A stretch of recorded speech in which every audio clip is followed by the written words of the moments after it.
My name is Carla Powell, and I am the director and founder of Anxious for Nothing.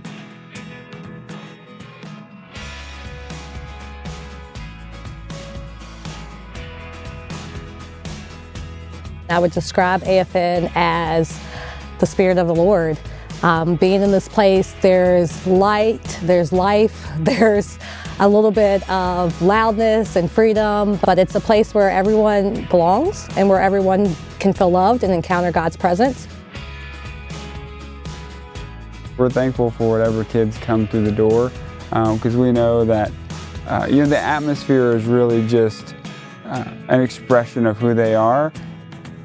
I never can predict what the Lord's going to do, and nobody's story ever looks the same.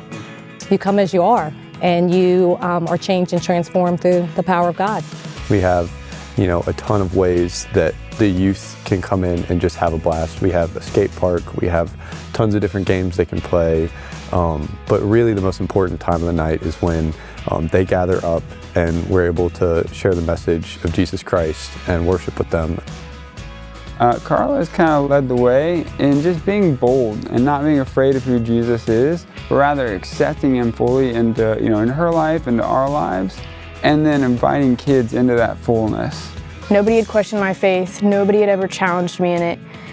And it kind of forced me to take a look at what my life actually looked like versus what I said it looked like. I think from there on out, it has just been self-reflection and being aware of my relationship with Jesus and where I'm actually at versus just where I think I am. This is everything that Jesus is, his power, his truth, his love, not just one or the other, but the whole Jesus is what we're giving them here. Most of the kids that attend have no church home, and I think it's really an opportunity to reach a group of people and to sow into a group of people that have no other church bodies that are really doing that for them. So I think when you come in on a Friday night, at first you may feel overwhelmed by all the loudness and all the teenagers running around, but then when you just take a step back, you realize, man, there is something different. God is really working in this place to those that have felt like they had no other place to go or didn't belong. And in this place, they are being seen and loved. So I think anyone coming in should expect the unexpected.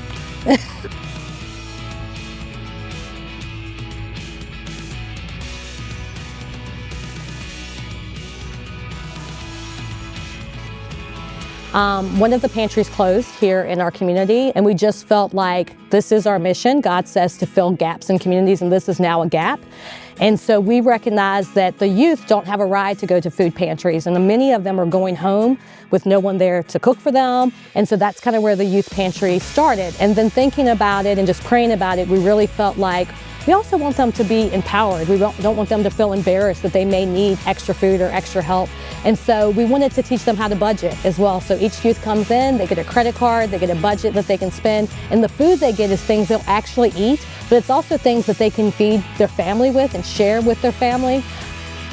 The times that we have done it, the youth have shown up, families have shown up, and you don't have to be a part of Friday nights to participate in the youth food pantry, which is also great. But it's allowed another opportunity for us to show Jesus and for us to also meet a need with a lot of the youth that come into our building.